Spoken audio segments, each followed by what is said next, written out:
Stay Gems di Mistis. Karena mereka benar-benar ada.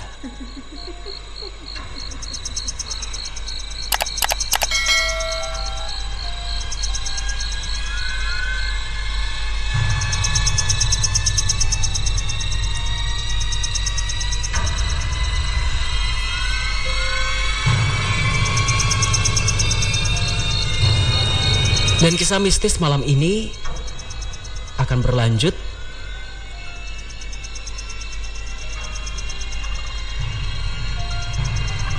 dengan sebuah kisah yang datang dari tempat yang cukup jauh.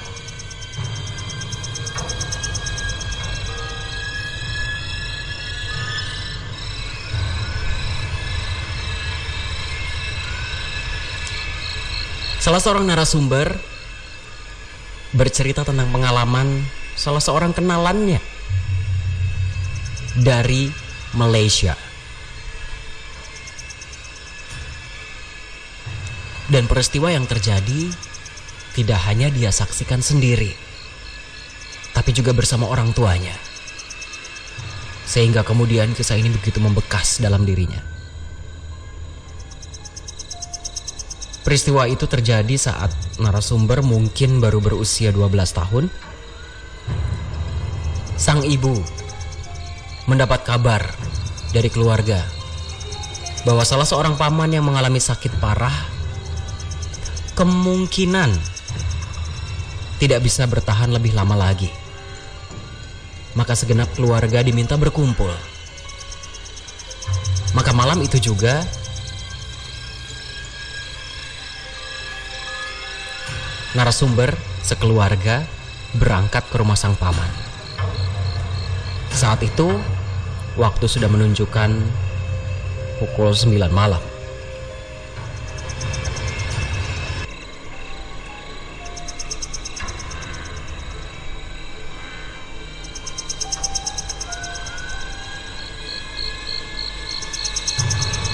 Ibu khawatir kalau meninggalkan narasumber sendirian di rumah.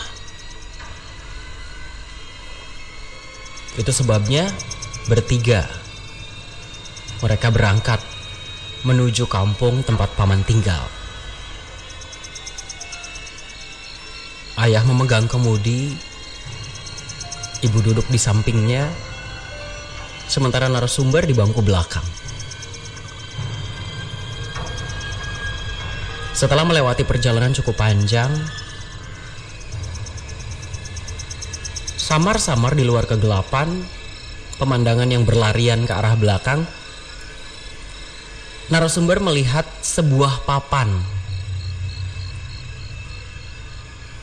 penunjuk wilayah bertuliskan Pontian.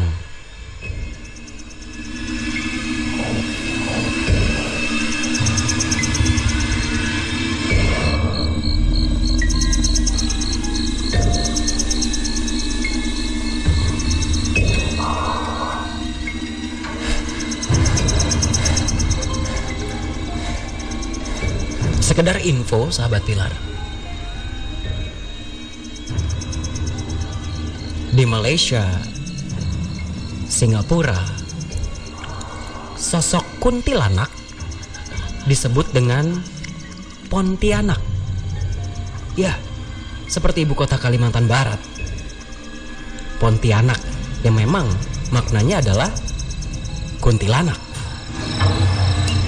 Merasa seram membaca papan nama wilayah itu, narasumber beringsut ke belakang ayahnya. Sambil mendekatkan diri dia bertanya, kenapa daerah sini namanya Pontian? Dan saat itu ayah yang masih sibuk nyetir cuma bilang, udah, gak usah banyak tanya, lagian bukan urusan kamu juga.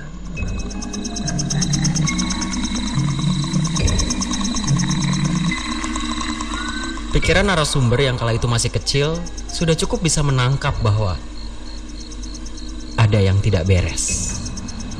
Tempat ini tidak beres. Bahkan ayah tidak mau memberi penjelasan tentang kenapa wilayah itu bernama Pontian.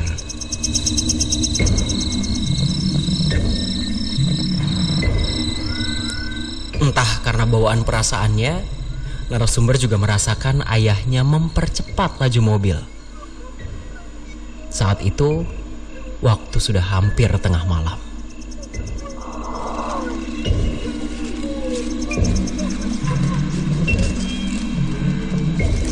Beberapa saat kemudian, di luar jendela mobil, di samping sebelah kanan, narasumber mendengar suara tawa cekikikan. Dan alangkah terkejutnya ketika dia menoleh ke samping, sosok yang nampak di luar jendela, menurut narasumber, lebih pantas disebut sebagai monster.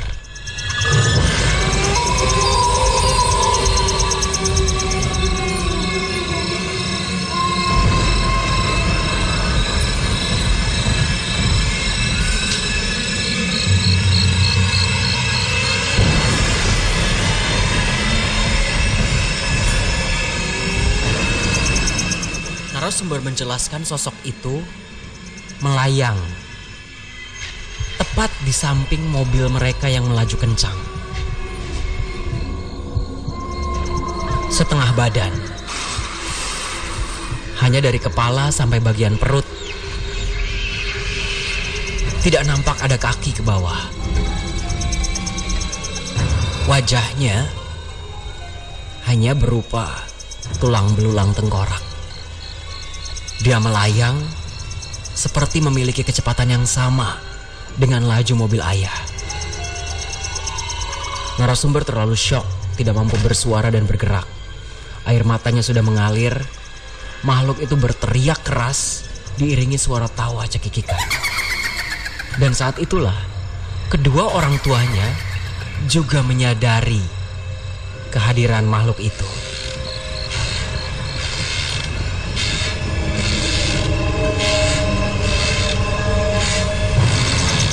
Kaget dengan suara raungan serta tawa cekikikan, ayah sempat kehilangan kendali.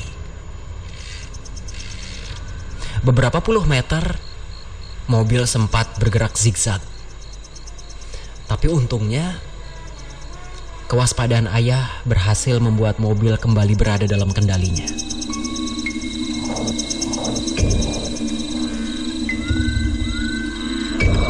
Tidak ada yang berani berbuat apapun. Semuanya seperti menjauh dari arah jendela.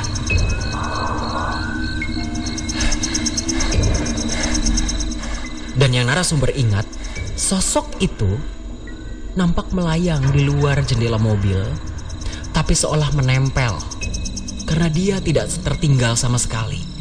Meskipun saat itu mobil melaju cukup kencang.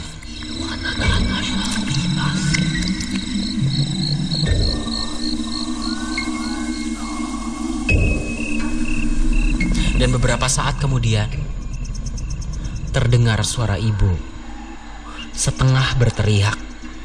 Sangat kencang, ibu melantunkan ayat kursi.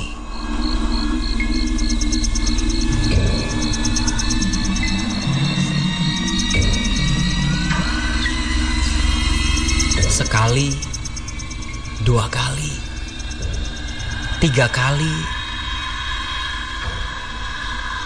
Makhluk itu nampak tersurut mundur.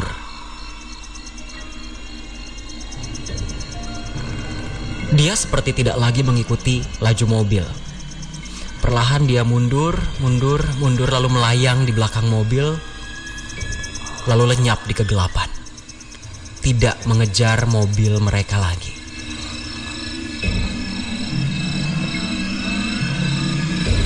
Narasumber yang saat itu kurang lebih berusia 12 tahun menyaksikan sendiri seluruh kejadian itu. Dia terlalu syok untuk berbicara. Ibu memberikan air minum, membujuknya, menyuruh untuk melupakan kejadian tadi. Bahkan keesokan harinya, narasumber mengalami demam,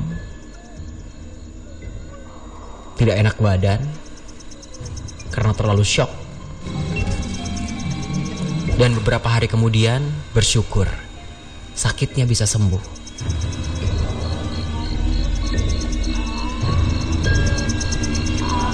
Beberapa tahun berselang, narasumber mendapatkan sebuah penjelasan. Dia sempat berpikir sosok yang dia lihat adalah sosok yang disebut Pontian, Pontianak, atau kuntilanak, yang namanya dia baca beberapa saat sebelum peristiwa tersebut terjadi. Nama dari daerah tersebut.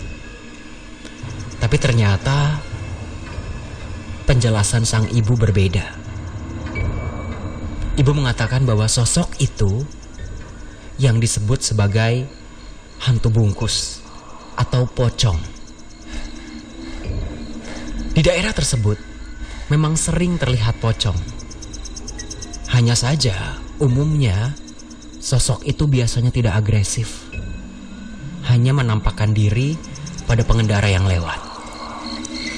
Jadi artinya malam itu bukan hanya narasumber, bahkan kedua orang tuanya pun syok dengan kejadian itu, karena sosok yang dilihat mengejar mobil mereka. Satu lagi penjelasan dari sang ibu bahwa konon sosok pocong yang asli tidak melompat, tetapi melayang. Dan itu bisa menjadi penjelasan mengapa kadang sosok pocong menampakkan dirinya di pepohonan. Jadi bisa dilihat perbedaannya. Jika melihat sosok pocong yang melompat-lompat, maka mungkin saja itu adalah sosok manusia yang hanya menakut-nakuti dengan berbagai alasan dengan kostum pocong. Sementara jika ingin tahu pocong yang sesungguhnya seperti apa, lihat saja apakah dia melompat atau melayang.